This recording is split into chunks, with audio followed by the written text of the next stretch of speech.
Proposition ouverte à la commission technique chargée des réformes institutionnelles et politiques, la trouvaille et de la diaspora et de la CPFG, la Convention patriotique des forces de gauche, comme contribution au chantier actuellement en cours. Une initiative pour quelle finalité? Quelle pourrait en être l'opportunité? Deux invités pour apprécier en notre compagnie la démarche. Adrien Atim-Pator, journaliste, il est le directeur de publication du quotidien béninois d'information Le Potentiel. Adrien Atim-Pator, bonjour.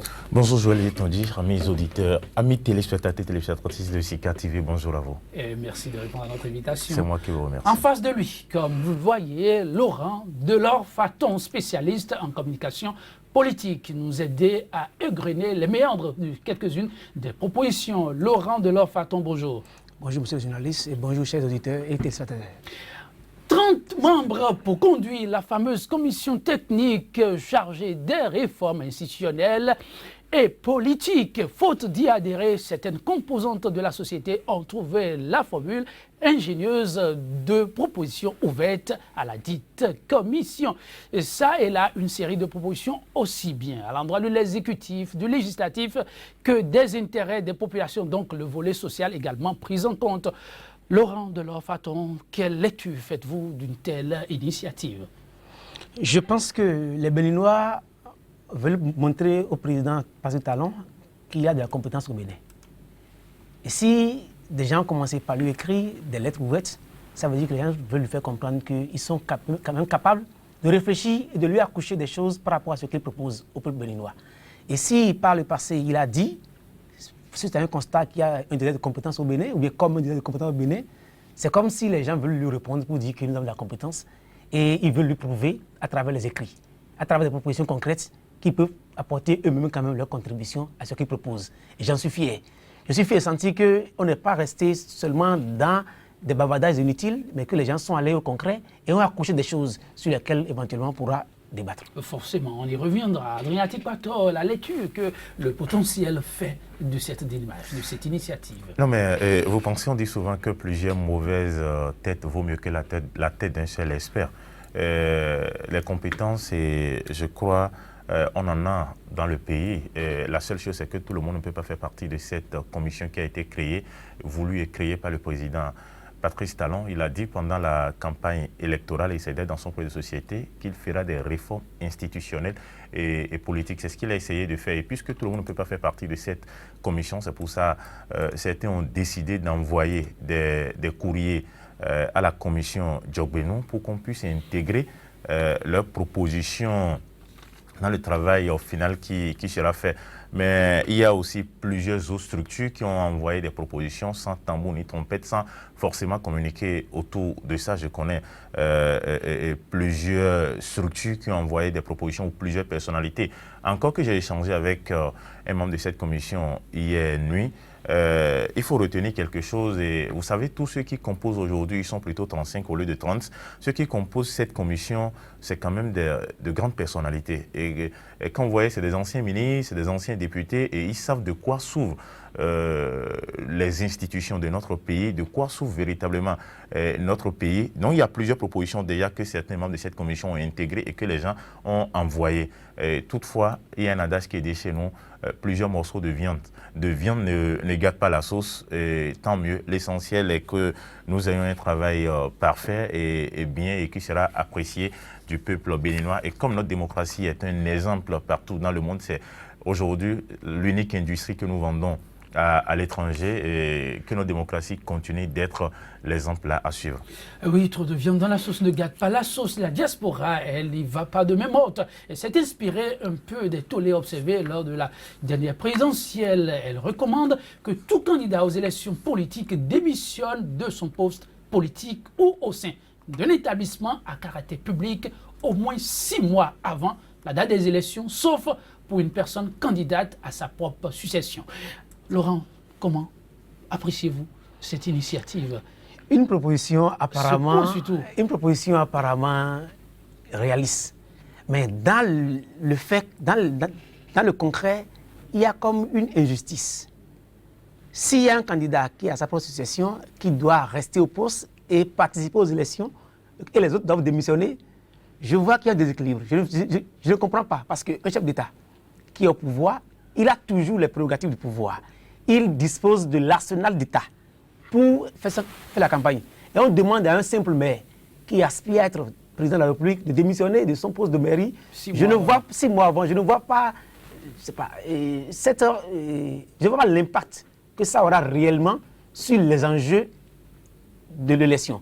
Parce que le président de l'État, le chef d'État qui est là et qui ne démissionne pas et que l'autre démissionne, je pense que celui qui a plus de facilité, qui bénéficierait plus des prérogatives de l'État, c'est le chef de l'État qui en pousse. Pareil pour un maire.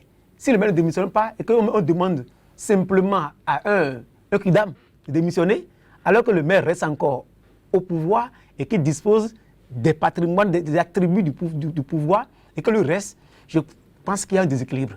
À ce niveau, je voudrais que la réflexion se poursuive davantage et qu'on voit ce qu'on peut faire. Mais créer un système d'injustice, ce ne serait pas bien. Parce que ce faisant, c'est comme si tous les citoyens ne sont pas égaux devant le droit, alors que le droit nous amène tous à être égaux. Et si on le fait, je pense que ce n'est pas juste. Tout candidat à un poste d'intérêt public doit démissionner 6 mois avant la date butoir pour pouvoir se présenter, sauf le chef de l'État. Le chef de l'État n'est pas quand même un citoyen comme tout le monde, non? Non, je voudrais d'abord corriger quelque chose. Et les membres de la diaspora ou les compatriotes de la diaspora qui ont fait cette proposition ne sont pas allés en profondeur. Est-ce que c'est seulement ceux qui sont candidats à l'élection présidentielle ou même pour les élections de postes de conseillers et tout ça qui vont démissionner? Ils n'ont pas précisé. Je tiens à souligner ceci, et mon voisin de gauche l'a déjà dit tantôt, et on ne peut pas demander à certaines personnes de démissionner et demander à d'autres de rester au poste. Encore que si les propositions passent comme une lettre à la poste, c'est que la commission qui travaille actuellement, il y aura seulement un mandat unique. Ça veut dire que il y aura même pas, le président n'aura même pas à se représenter. C'est bien écrit, noir sur blanc, sauf si on enlève ça plus tard, que celui qui a été président une fois, président de la République une fois, ne pourra plus se présenter à une élection. Si c'est validé à l'Assemblée nationale et par le peuple, donc on aura à finir avec cette affaire d'être au poste et de démissionner. Maintenant, au niveau des communes, nous avons constaté qu'il y a aujourd'hui plusieurs directeurs de sociétés qui sont là et au même moment, ils sont candidats en violation, bien sûr, des tests et les choses n'ont jamais été respectées à 100% dans notre pays, surtout les 10 dernières années que nous avons constatées où parfois ce sont les autorités qui sont chargées d'appliquer, qui disent non, nous allons fermer les yeux là-dessus, allez-y, il y aura rien. Maintenant, si je reviens à votre question qui est de savoir si ces propositions de la diaspora sont bonnes ou non. Je crois qu'il y a... J'ai essayé de lire un peu des propositions. On ira par gradation, si vous permettez. Oui, ils sont allés un peu plus loin dans votre démarche pour éviter éventuellement qu'il y ait abus d'utilisation des biens publics, comme dénonce. Ils proposent que, pour mettre fin aux utilisations abusives des moyens de l'État, que les candidats présentent le plan de financement de leur campagne ainsi que le numéro de compte à partir duquel sera débité l'ensemble des dépenses effectuées dans le cadre de l'élection. Très objectif ça là, non? Le Béninois est tellement intelligent. Vous savez, la Cour des comptes a toujours demandé à tous les candidats à n'importe quelle élection de déposer au préalable un plan de budget et à la suite on vous demande de déposer toutes les dépenses effectuées dans le cadre. Mais les gens, ils s'arrangent toujours. Les gens dépensent peut-être même 1 milliard, c'est un exemple, et s'arrangent pour justifier que c'est 200 millions qui a été dépensé. Donc, je crois que ça n'inquiète même pas le Béninois. Les gens ont toujours les manières, en tout cas l'Africain, ils ont toujours les manières de corriger. Les gens vont créer un compte et déposer de l'argent là-dessus, ils vont me justifier qu'ils n'ont rien dépensé sur le compte, mais au contraire, l'argent sort d'ailleurs pour financer leur campagne. Donc, je crois que cela ne m'inquiète pas et cela n'est pas une innovation en soi. Les gens vont trouver d'autres manières de contourner cette proposition-là. Bon, vivement que la commission Diogbenou puisse prendre cette proposition-là en compte, mais je crois que ça ne règle pas véritablement le problème. Mais ils ont fait d'autres propositions que je trouve bien pertinentes. Sur lesquelles vous allez revenir, je vous laisse la parole dans quelques minutes. Mais Laurent, vous pensez aussi que ce ne serait pas pertinent parce que les Béninois savent contourner les tests de loi? On peut quand même décourager. À quoi sert l'argent qu'on dépense pendant les campagnes? L'argent qu'on dépense pendant les campagnes, c'est à acheter la conscience. ça veut dire que c'est au niveau de l'achat de conscience qu'il faut agir. Tant qu'on ne va pas agir au niveau de l'achat de conscience, le problème se posera toujours. Et le mieux... Comment agir sur les consciences? D'abord, la première chose à faire, c'est qu'il faut que le peuple béninois soit beaucoup plus instruit et qu'on élève le niveau de conscience du peuple béninois. Du moment où un Béninois peut penser qu'en prenant 2000 francs, il peut voter pour quelqu'un, on va tuer acheter la conscience. Du moment où on peut vendre toute une vie pour 1 kilo de maïs ou de riz. Ça se fait aussi, vendre une vie pour 1 kilo de maïs. 5 ans, donner 5 ans à un chef d'État pour diriger une nation, c'est que nous avons vendu notre vie pour 5 ans au moins. Et pour 1 kilo de maïs, tant qu'on ne va pas dépasser cette étape des faits, cette proposition ne marchera pas. Parce que toutes les fois que les gens auront eu la possibilité de distribuer de l'argent, d'acheter la conscience des citoyens, ils vont toujours trouver des détours pour pouvoir apporter de l'argent dans la campagne. Et qu'il faut arriver à élever le niveau de conscience du peuple béninois afin que ce système de conscience du peuple béninois soit quand même beaucoup plus élevé pour qu'on ne soit plus à même quand même d'acheter ses consciences. Tant qu'on ne va pas résoudre le problème d'achat de conscience, ce problème ne sera pas effectif. Vous nous envoyez à l'école de... Mon vis-à-vis, la dit a été clair. Le Bénin est ingénieux, ils vont trouver tous les moyens qu'il faut. Ce n'est pas lui qui finance, c'est sa famille qui finance. Ils sont ses amis qui dépensent en son nom. Ce sont ses militants qui dépensent en son nom. Et pourtant, c'est lui qui a remis l'argent la veille, pas le dépenser. Comment vous pouvez avoir cette traçabilité?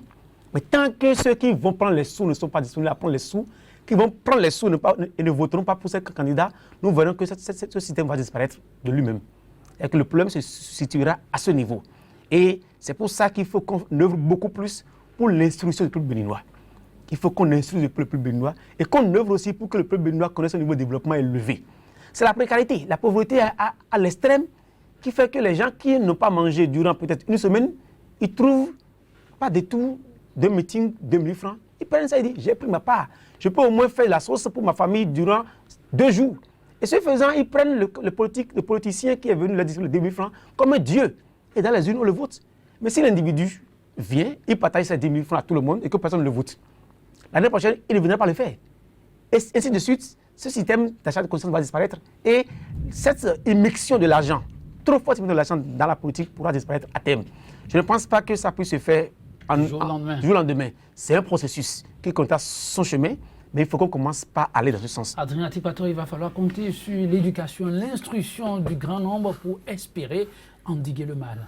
Non, est-ce que, quel que soit aujourd'hui, ceux qui encouragent même les dépenses, c'est beaucoup plus les cadres, c'est ceux qui ont étudié, c'est les universitaires. Ce n'est pas le bas peuple, qui n'est pas lui instruit. Non, justement, quand vous prenez par exemple le cas des dernières élections dans notre pays, ce n'est pas les candidats qui ont le plus dépensé qui ont gagné la présidentielle. Ou même ce n'est pas les candidats qui ont le plus dépensé qui sont élus députés.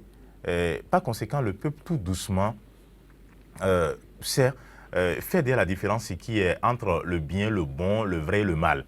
Non, là, je rejoins un peu mon collègue pour lui dire, c'est vrai, il faut rééduquer le peuple, mais toutefois, je dis, lorsque vous finissez, lorsque vous terminez l'élection et que les gens n'ont pas été récompensés, quand il n'y a pas de récompense, il y a des méritants qui n'ont pas occupé des postes de responsabilité pendant les 5 ans. Lorsque vous revenez, il n'y a rien à faire, ils seront plus exigeants vis-à-vis de vous. Et par conséquent, lorsqu'ils sont exigeants, aujourd'hui, c'est notre éducation, malheureusement en Afrique, pas seulement au Bénin, lorsque les gens sont exigeants, on dit non. Qu'est-ce qu'il faut faire? C'est de l'argent. Et on met de l'argent devant pour dire, bon, je sais que je t'ai offensé, je n'ai pas pu te récompenser durant les 5 dernières années, mais par conséquent, tiens ceci pour m'aider à faire ça. Et lorsque lui, il prend de l'argent, d'abord, il met une partie dans sa poche et puis il descend pour aller voir ses parents au village. Non, il n'y a rien à faire. Et aujourd'hui, pour corriger tout ça, il y a le sous-développement. Et nous, est-ce qu'on va atteindre le développement d'ici ? Je ne crois pas, parce que les pays qui ont réussi à faire cela, il y a un certain nombre de choses qu'ils ont réussi, que ces pays ont réussi à éliminer. La corruption règne encore dans notre pays.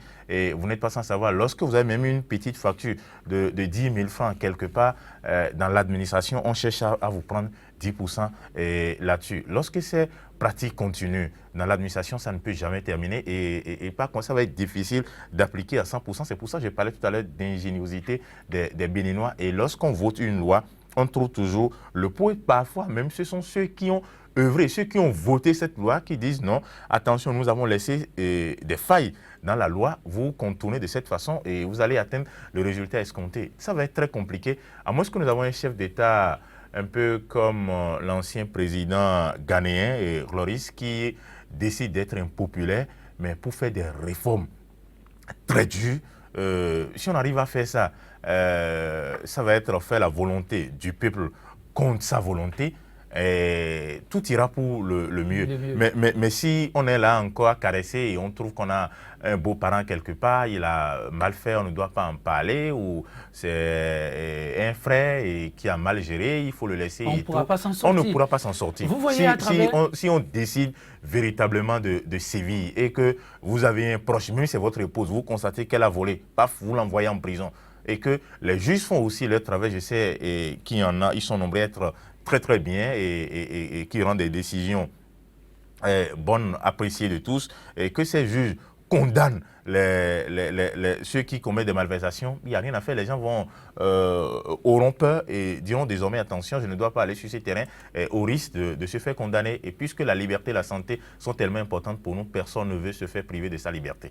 Oui, vous avez évoqué tout à l'heure des préoccupations au nombre des recommandations faites par la diaspora qui pour vous ont d'intérêt. Quand vous prenez par exemple la proposition numéro 8, où ça a été bien dit que tout parti politique qui doit bénéficier de subventions publiques doit être légalement enregistré et doit clarifier sa ligne politique. Oui, c'est très bien. Aujourd'hui, on ne sait plus qui est qui. Et je place rapidement une virgule. Juste après le départ de Yahi Boni du pouvoir, j'ai appris par un ami député FCBE, Yahi a convoqué une réunion des députés FCBE. Personne n'est allé, aucun député. Pourquoi? Ils ont tout simplement peur parce que Yahi étant déjà hors course, il vaut mieux rester fidèle, observer les choses pour ne pas peut-être frustrer le président Talon pour bénéficier aussi des pourboires du pouvoir. Non, les gens ignoraient automatiquement Yahi. Mais si c'était clarifié et que le parti, on sait que telle formation politique est clairement de tel bord, c'est un parti politique de l'opposition ou de la mouvance, ça arrange les choses. Et aujourd'hui, quand vous prenez aussi la plupart des alliances qui sont nées à la veille des élections, la plupart de ces alliances ne sont même pas enregistrées, mais déposent leur dossier et vont pour des compétitions électorales. Et il faut que les partis politiques ou les alliances de partis politiques puissent clairement, je dis bien clairement, donner leur position. La ligne politique comme les membres de la diaspora l'ont proposé. Et pour qu'on sache, attention, tel parti est de tel camp. Aujourd'hui, vous avez même du mal à la télévision ou dans la presse écrite pour écrire. C'est difficile de dire telle personnalité est de tel bord. Vous les voyez aujourd'hui de l'opposition, mais demain, ils sont à la mouvance. C'est eux qui applaudissent, qui disent non, attention, le président fait déjà du bien parce qu'ils ont tenté, comme certains le disent, de rester au pouvoir et même pas de la continuité. Ça n'a pas marché et on coupe directement pour aller ceux qui ont parlé de la rupture et se disent déjà des rupturiens. C'est un peu dommage. Il faut que les gens puissent clarifier leur position. Le militantisme, oui, ça reste l'autre bouée de sauvetage qu'il va falloir éviter aux transhumants d'avoir tout le temps à portée de main. Avant d'intervenir sur cette question, je voudrais aussi, comme mon vis-à-vis l'a dit, marquer quand même que les propositions de la diaspora, il y a quelques points qui m'intéressent aussi. Le point 10, ils souhaitaient qu'on maintienne le mandat de 2 ans, renouvelable une fois, 5 ans, de 5 ans renouvelable une fois. Et ils ont voulu qu'on ne change pas cette partie de la Constitution. C'est un point que je défends. Je défends formellement ce point. Et l'argumentaire est tellement riche et énorme sur la question. Il faut dire que changer ce mandat de 5 ans serait une reculade pour la démocratie béninoise. Et s'ils l'ont aussi maintenu, j'en suis fier. Je voudrais que la Commission en tienne vraiment compte. Il ne faut pas jeter le bébé et l'eau de bain. Et aussi, ils ont aussi parlé, ils ont aussi voulu qu'il y ait désormais des députés de la diaspora. Ce serait heureux qu'on ait au moins des gens qui viennent défendre les causes de la diaspora béninoise. Parce qu'aujourd'hui, ils sont tellement nombreux, les frères de la diaspora. Et il y a certains hommes qui sont intéressés par les causes du pays. Et si nous-mêmes, on les intéresse un peu, je pense qu'ils auront plus d'intérêt à venir investir dans le pays, à venir s'intéresser à ce qui ne va pas dans le pays pour aider le pays à se développer parce qu'on a besoin de leurs compétences, de leurs atouts et de tout ce qui se dispose pour pouvoir quand même apporter un plus à ce pays. L'appartenance politique, oui, vous en dites toi très rapidement. Par rapport à J'ai envie de revenir sur les aspects que vous venez d'évoquer. Je pense qu'il est important désormais qu'on clarifie les choses au Bénin. Tout le monde est tout. On ne sait pas ce qu'on est. Il n'y a pas d'idéologie politique au Bénin. Et du jour au lendemain, les gens quittent un bord vers l'autre. Et on ne sait même, il y a des partis qui sont des partis socialistes au Bénin. Mais on ne les retrouve jamais dans la liste socialiste. Il y a des partis, parce qu'il y a un parti qui est socialiste au Bénin. Mais dites-moi, est-ce que ce parti-là, on le retrouve dans la liste des socialistes? Est-ce qu'ils défendent des causes socialistes au Bénin? On ne le sent pas. C'est seulement au niveau des forats à l'international qu'ils défendent des causes socialistes. Mais au Bénin, rien.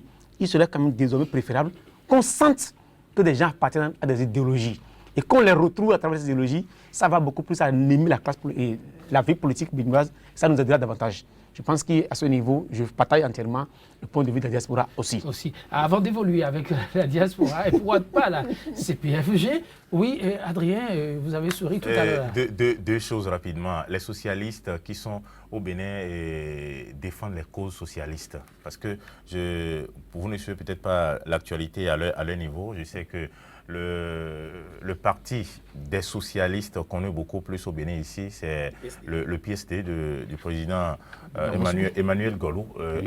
Amoussou est parti, Emmanuel Golou. Et il y a beaucoup d'activités qui se mènent au niveau de cette formation politique. Et puis on nous invite souvent pour la couverture médiatique, donc je sais bien de quoi je parle. Par rapport à la proposition de mandat d'1 an renouvelable une seule fois, ça, ses avantages et ses inconvénients. Mais moi, je trouve beaucoup plus d'inconvénients à cela que d'avantages. Quand vous prenez comment on appelle un mandat renouvelable, c'est à la recherche du deuxième mandat que le peuple vous met sous chantage.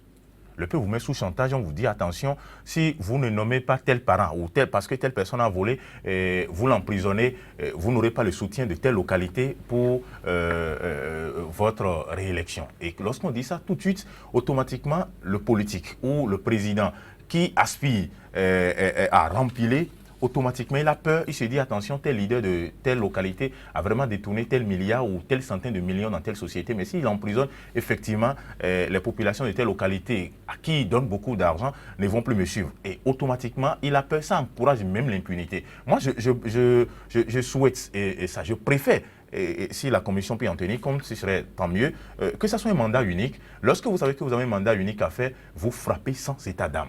Vous frappez sans état d'âme et lorsque quelqu'un vole, lorsque quelqu'un fait une mauvaise gestion, vous frappez, on l'envoie. S'il mérite la prison conformément au test, il va en prison et parce que vous n'attendez pas un renouvellement de mandat. Lorsque les gens entendent des renouvellements de mandat, c'est en ce moment qu'ils font beaucoup d'hypocrisie, il y a beaucoup de laisser aller. Par rapport à la diaspora qui propose d'être désormais représentative, j'ai appuyé un peu le COS-LEPI et j'ai parcouru plusieurs pays, pour ne pas dire tous les pays de l'Union européenne. Ce qui se passe là-bas, c'est que les Béninois, ils sont nombreux, mais beaucoup dispersés. J'ai constaté, par exemple, aux Pays-Bas, qu'il y a des Béninois qui sont allés là-bas. Ils sont tellement nombreux, je dis bien nombreux, j'étais là-bas en janvier ou février, mais qu'est-ce qu'ils font? Comme il n'y a pas une guerre au pays, ils se font passer pour des Togolais pour aller là-bas. Et lorsqu'on demande d'enregistrer, de recenser les Béninois de l'extérieur, ils ne viennent même pas. Imaginez-vous, le ministère des Affaires étrangères a annoncé près de 5000 Béninois qui vivent aux Pays-Bas. Mais arrivé là-bas, on a trouvé moins de 20.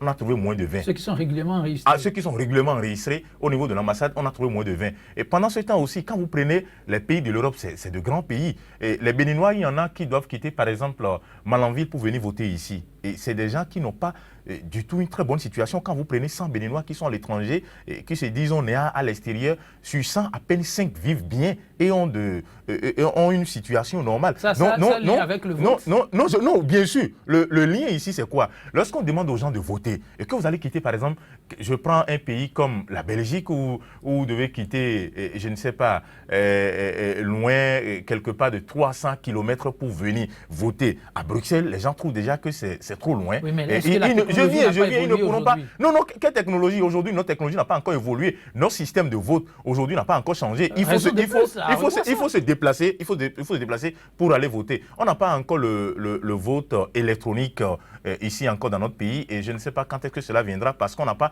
la connexion comme cela se doit partout. Et même, il y en a qui sont à l'extérieur, qui ne savent, qui n'ont même pas de mail, qui n'ont même pas accès à l'Internet là où ils sont, mais qui ne mettent même parce que c'est parfois des illettrés qui ne pourront même pas voter pas électrique. Je crois par contre que si des gens sont intéressés au développement de leur pays, c'est de rentrer au pays. Rentrer pour voter? Non, pas rentrer pour voter. Rentrer pour être candidat et ils pourraient être élus. Pas rentrer pour voter. Des gens votent à l'extérieur. Et le Bénin est l'unique pays de l'Afrique d'ailleurs qui fait voter tous ses concitoyens partout dans le monde. Et je ne vous cache pas ceci. On a envoyé une équipe en Arabie Saoudite pour enregistrer les Béninois qui sont là-bas. Ils sont tellement nombreux, mais c'est une seule personne qui s'est fait enregistrer. Une seule personne, alors qu'on a dépensé, on a envoyé une équipe de 4 ou 5 personnes où des gens ont pris des billets d'avion, leur séjour, mais c'est une seule personne qui s'est déplacée. Mais vous voulez qu'on mette de l'argent, on gaspille de l'argent pour aller installer un peu d'autres là-bas. Ils sont là, mais ils ne veulent pas sortir pour contribuer au développement de leur pays. C'est pour ça, moi, je dis, si quelqu'un est véritablement intéressé, que la personne descende au pays. Et lorsque la personne vient au pays, il peut défendre ses idéaux, il est candidat. Si son projet de société convainc les Béninois, les gens vont voter pour lui. Adrien Au lieu de rester là-bas. Dans le vrai, il faut souligner ici qu'ils sont officiellement au moins 3 millions de Béninois, pour ne pas dire plus. Et la manne financière qui émane de cette diaspora, elle n'est pas infime non plus. On parle de 13e département, peut-être à tort ou à raison. Mais aujourd'hui, est-ce que les gouvernants n'ont pas à travailler pour pouvoir savoir compter vraiment sur le savoir-faire de ceux-là qui apportent quand même un plus à ces pays? Je pense que M. Atikpator vient de faire un constat malheureux, parce qu'il est allé sur le terrain, il a vécu. Mais ce constat doit nous amener à réfléchir davantage, pour voir que faisons-nous pour que désormais les Béninois de la diaspora sortent pour aller voter. Ce n'est pas parce qu'ils ne sont pas sortis pour se faire enregistrer qu'ils ne sont pas intéressés par les questions béninoises. Peut-être que certaines informations leur auraient fait croire que ça ne va pas dans le pays et qu'aller voter n'est pas bien. On ne sait pas. Parce que vous avez fait seulement un constat, mais personne n'est allé se questionner pour dire qu'est-ce qui est la cause de ce désintérêt des Béninois. J'ai échangé avec plusieurs personnes. Et si vous avez changé, j'aurais voulu qu'on connaisse davantage les causes et qu'on trouve les solutions. Parce que ce serait quand même anormal que 3 millions de Béninois à l'extérieur ne soient pas intéressés par ce qui se passe dans leur pays et n'aient pas envie d'être représentés par à l'Assemblée. Ce serait quand même anormal de les oublier parce qu'ils ne sont pas sortis une première fois. Parce que c'était la première fois que vous avez fait l'expérience. Peut-être qu'une autre expérience nous permettrait de voir davantage ce qui se passe pour savoir ce qu'on aura à faire pour améliorer et corriger le tir. Parce qu'il ne serait pas quand même normal qu'on laisse cette situation à l'État. La CPFG, elle ne y trouve pas d'objection à tout ceci, mais cependant propose que la double nationalité pour tout candidat appelé aux hautes fonctions électives de l'État soit simplement interdite, à moins d'un renoncement volontaire et définitif à toute autre nationalité, et ceci au moins 5 ans avant la date fatidique de dépôt de dossier de candidature. Ça, proposition de la CPFG. Oui, Laurent. Vous savez, la CPFG, je voudrais d'abord qu'on analyse ce regroupement politique dans le fond et dans la forme. Ah bon? Oui, parce qu'il y a le PCB qui est là. Les propositions s'analysent à la tête du client? Oui, parce que ceux-là, il faut qu'on les analyse de manière minutieuse. Parce que c'est un regroupement qui n'a jamais contribué à l'élection des chefs d'État au Bénin depuis 1990. Ils sont toujours restés dans une posture d'opposition. Ils n'ont jamais accepté rien dans ce pays. Ce qu'on fait, ils sont toujours à travers. Ils se posent tout ce qu'on fait. Mais c'est la première fois qu'on les a vus aller soutenir un candidat. Et ils ont posé 2 actes. Ils ont soutenu un candidat. C'est-à-dire que cette fois-ci, ils sont dans la posture des gens de la mouvance. Parce que par le passé, ils étaient toujours des opposants. Cette fois-ci, ils sont partisans du chef d'État qui est là. C'est-à-dire qu'il faut les voir dans une stratégie. Ah bon? Ils agissent. Ils sont dans une posture stratégique où ils se disent, nous avons participé à l'élection d'un candidat, on peut maintenant faire des propositions pour pouvoir aussi être dans la gestion du pouvoir. C'est d'abord ce que je vois d'abord dans la forme. C'est une forme stratégique. Maintenant, quand on va dans le fond, moi, j'ai toujours pris une position par rapport à ceux-là. Je parle par rapport au Parti communiste ou bien aux forces de gauche. Je l'ai toujours vu comme des gens utopiques. Ils ne sont jamais dans la réalité, selon moi. La réalité, ils sont toujours quelque part où tout le monde ne peut jamais être. Le problème de double nationalité qu'il pose, ça peut se comprendre. C'est pour en venir que j'ai d'abord fait ça. C'est des gens qui ont toujours des postures radicalistes. Et ils sont dans une posture tellement tranchée qu'on n'arrive pas toujours à les comprendre. Mais je pense que c'est quand même préférable que quelquefois on ait un clin d'œil vers eux. Et quand on les écoute, on voit ce qu'ils disent, s'il y a quelque chose de pertinent dedans ou pas. Et cette fois-ci, la question de double nationalité s'est posée simplement avec l'ancien Premier ministre, Lionel Zinsou. C'est parce qu'il était franco-béninois que la question est venue et on en a débattu à long. Tout le temps, lors des campagnes présidentielles passées, ça a été l'un des thèmes phares de la campagne. Et ils pensent que la commission doit en tenir compte. Et cette fois-ci, les gens pensent qu'il faut en tenir compte. Je ne sais pas si c'est le moment d'en tenir compte. Parce que, qu'on le veuille ou pas, il y a aujourd'hui beaucoup de Béninois qui sont à l'étranger. Et si on leur dénie ce droit d'être des étrangers, quand ils seront candidats et qu'ils ne seront pas élus une fois, ils vont devenir quoi? Celui qui veut par exemple devenir simplement maire et qui a tout ce qu'il fait en France par exemple et qui vit au Bénin, qui n'est pas maire, il fait 5 ans au Bénin, il trouve que ses affaires ne marchent plus. Il peut toujours retourner là-bas pour faire des affaires et revenir investir au pays. Et que cette question, je ne suis pas encore à même de pouvoir en débattre, mais je sais qu'il y a un problème qui se pose et auquel il faut réfléchir à tête reposée. Mais tel que la proposition est venue aujourd'hui, parce qu'il faut aussi dire une chose, hein, les forces de gauche ont fait une proposition de société. Quand je lis ce qu'ils ont fait, c'est une proposition qu'ils ont proposée, qui ne cadre pas avec ce qu'on dit aujourd'hui. Le président Talon veut faire des réformes. Et selon ces réformes, il y a déjà une société qui est là. On connaît la ligne qu'il a tracée pour ces réformes. J'aurais voulu que les forces de gauche aillent dans la direction. Mais eux, ils ont pratiquement proposé un projet de société. Ça veut dire que c'est comme s'ils sont dans une posture de campagne, cette fois-ci. Et ils veulent qu'on remette tout en cause. C'est la lecture que vous en faites aussi?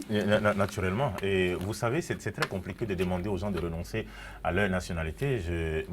Ma seule nationalité, c'est la nationalité béninoise. Et vous savez, la plupart de nos personnalités aujourd'hui, les femmes vont accoucher à l'extérieur. Aux États-Unis, en France, juste pour avoir la double nationalité et juste pour avoir des avantages. Et demander de facto comme ça de renoncer à sa candidature et à sa nationalité, c'est une procédure très compliqué. Et encore qu'il y a le seul pays au monde que je connais très bien, c'est l'Allemagne qui refuse d'avoir de double nationalité. Et aujourd'hui, automatiquement, lorsque vous êtes né dans un pays, il y a des pays de l'Europe, lorsque vous êtes né systématiquement, vous avez la nationalité de ce pays-là. Et lorsque vous êtes candidat au Bénin et que vous renoncez à votre candidature, il a dit tantôt, et si vous échouez, vous devenez quoi? Voilà que vous avez renoncé à votre candidature là-bas. Et pour reprendre la procédure, pour avoir tous les papiers légaux dans ce pays encore, c'est compliqué. Moi, je crois que c'est une proposition qu'il faut balayer de revers de la main. Ça ne tient pas. Et avec tout le respect que je dois aux membres de cette convention patriotique des forces de gauche, moi je crois que cette proposition, ça ne marche pas du tout. Et je suis sûr, je suis convaincu que parmi eux, ils ont des enfants qui sont à l'extérieur. Aujourd'hui, lorsqu'un Béninois va à l'étranger, la première des choses, s'il n'est pas né à l'extérieur, la première des choses, c'est de chercher d'abord à avoir des papiers. Et tout doucement, sur une procédure de 3 ou 4 ans, voire 5 ans, ils ont la nationalité du pays pour pouvoir bénéficier des avantages. Dans cette condition, lorsque vous êtes même chômeur, vous avez un salaire de chômeur qu'on vous paye par mois. Demandez aujourd'hui de renoncer à cette candidature ou à cette double nationalité, je crois que ça pose un problème. Et la plupart des personnalités ici dans notre pays ont cette double nationalité, ça n'a jamais posé de problème. Ce n'est pas parce que Lionel Zinsou, dont tout le monde sait que le père est béninois, même si sa maman n'est pas béninoise, ce n'est pas un problème. On ne peut pas l'envoyer au tribunal pour ça, du fait que sa maman n'est pas béninoise, et décider de facto comme ça que désormais dans la constitution béninoise... Il faut insérer ce point-là. Portant le regard sur le volet législatif, il propose, ses membres des forces de gauche, que le Parlement béninois, outre l'Assemblée nationale, ait une deuxième chambre, celle dite haute chambre, appelée à la Chambre des nationalités, composée de représentants des autorités traditionnelles et des chefs de religion, de dignité des rois, chargés, eux, d'examiner la conformité des lois votées par les députés de l'Assemblée nationale avec les coutumes positives du Bénin. Non, vous savez, si on instaure aujourd'hui cela, ça va être une autre manière de faire de la gabegie financière encore dans le pays. Pourquoi? Parce que si vous prenez les 83 députés qui sont là, je sais qu'il y a au moins 5 têtes couronnées dedans. Il y a 5 têtes couronnées. Oui, et sur les 5 têtes couronnées, je peux les citer si vous voulez. Sur ces 5 têtes couronnées, ceux-là déjà pouvaient faire des propositions et voir. Et encore que si on envoie les têtes couronnées là-bas qui sont, entre guillemets, illettrés, qui ne maîtrisent rien, ça ne veut rien dire. Ils ont trouvé le palliatif. Ils proposent que les langues nationales soient introduites au Parlement. Non, pour que la langue du travail au Parlement soit désormais, quelle langue? Le fond, le hadja? Toutes les langues.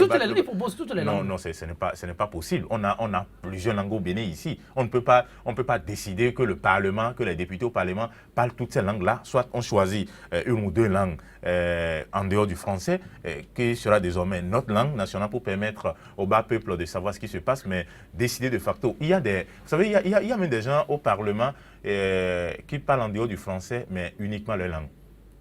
Il y a des gens qui ne parlent même pas deux langues. C'est-à-dire en dehors du français, c'est leur langue. Et il y a des députés, entre guillemets, qui ne sont pas trop instruits et qui parlent un français approximatif. C'est vrai que ceux-là ne sont pas nombreux, mais qui ont les moyens, qui ont réussi à avoir l'accord du peuple et qui ont été mandatés pour les représenter au Parlement. Décider de balayer tout cela, d'avoir encore une chambre à part en dehors de l'Assemblée nationale, ceux-là, ils vont vivre avec quel budget? Sous le dos de l'État? Non, je crois Adrien ne voit que le volet budget. Vous ne pensez pas que ça peut apporter un plus à la qualité des lois qui sortiront? Malheureusement, je vois aussi le volet budget. Je vois aussi le volet budget parce que nous sommes dans un pays pauvre. Et nous avons traversé une période de gaspillage financier total. Et il faut qu'on restructure les finances publiques au Bénin et qu'on nous donne des priorités. Parce que les priorités sont tellement nombreuses qu'il ne faut pas la peine d'aller encore gâcher des ressources financières pour créer un parlement bis. Parce que d'autres pays africains l'ont fait et sont en train de revenir parce qu'ils ont compris que c'était des structures budgétivores qui ne permettent pas réellement au peuple d'avancer.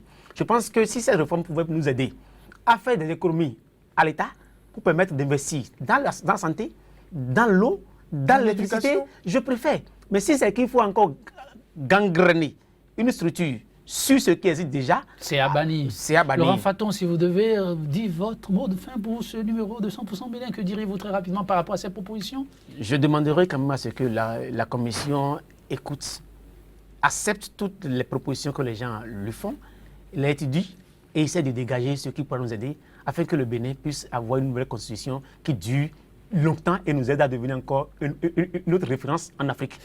Adrien? Oui, puisqu'il y a encore 3 semaines, je crois qu'il reste encore cette commission et les Béninois ont encore la possibilité d'envoyer des propositions. Mais je voudrais rappeler à nos compatriotes qui sont intéressés de faire des propositions de rester dans le cadre strict de ce que le président de la République a proposé au lieu de sortir de ce cadre-là pour aller faire des propositions qui ne reflètent pas du tout la réalité, que les gens restent dans ce cadre-là pour faire des propositions dans ce sens et ça pourrait nous Adrien Atikpator, Laurent Faton, merci d'avoir été des nôtres. William Atuad pour nous aider à faire descendre les rideaux sur ce numéro de 100% Bénin.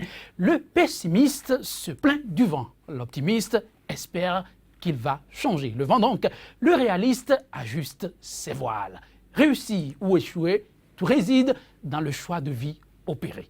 Mesdames, Messieurs, ainsi se referme cette page de votre émission 100%. Tout un plaisir de vous avoir servi une nouvelle fois. À demain pour un autre plateau de 100% Bénin avec la même disponibilité, la même détermination. Au revoir.